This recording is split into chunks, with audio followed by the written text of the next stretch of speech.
Hello friends, నేను మీ పల్లెటూరు అమ్మాయి 28. మనకి చికెను మటను ఎన్ని కర్రీస్ ఉన్నా సరే మన నానమ్మో మన అమ్మమ్మో చేసిన రోటి పచ్చళ్ళకి వచ్చే టేస్ట్ దేనికి రాదండి. అందుకే వాళ్ళ మళ్ళీ నేను రోటి పచ్చడి చేసుకుందామని ఫిక్స్ అయిపోయాను.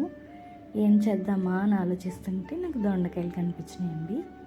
దొండకాయ రోటి పచ్చడి చాలా బాగుంటుందండి.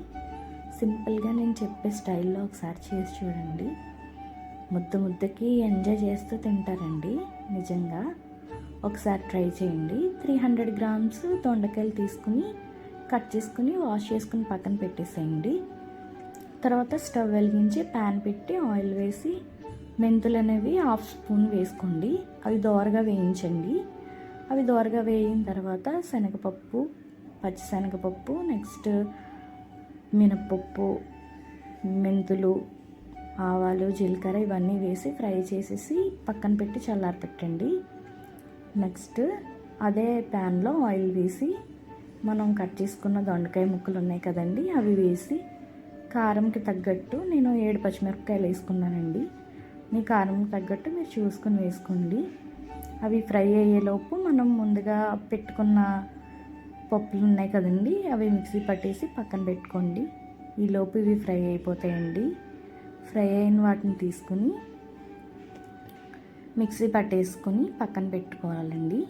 చూడండి ఎలా ఫ్రై అయినాయో. ఎంత బాగా ఫ్రై అయితే టేస్ట్ అంత బాగుంటుందండి. మిక్సీ పట్టేసిన తర్వాత ఆ పచ్చడికి పోపు పెట్టుకుందామండి.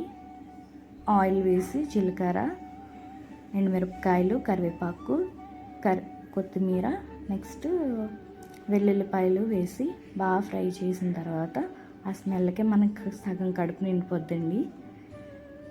మనం మిక్సీ పట్టుకుని రుబ్బి తెచ్చుకున్న పచ్చడి ఉంది కదండి, అది వేసి కలిపేసుకోవాలి ఫ్రెండ్స్. అంతే, రోటి పచ్చడి రెడీ అయిపోతుంది. చూడండి నేను ఎంత గట్టిగా రుబ్బుకున్నానో. వాటర్ తక్కువ వేసుకొని గట్టిగా రుబ్బుకోండి. అప్పుడే టేస్ట్ బాగుంటుంది, మనకి తినడానికి కూడా బాగుంటుందండి. కచ్చాబచ్చా దంచుకోండి. అంతే అండి, ఎంతో టేస్టీ అయిన దొండకాయ రోటి పచ్చడి రెడీ.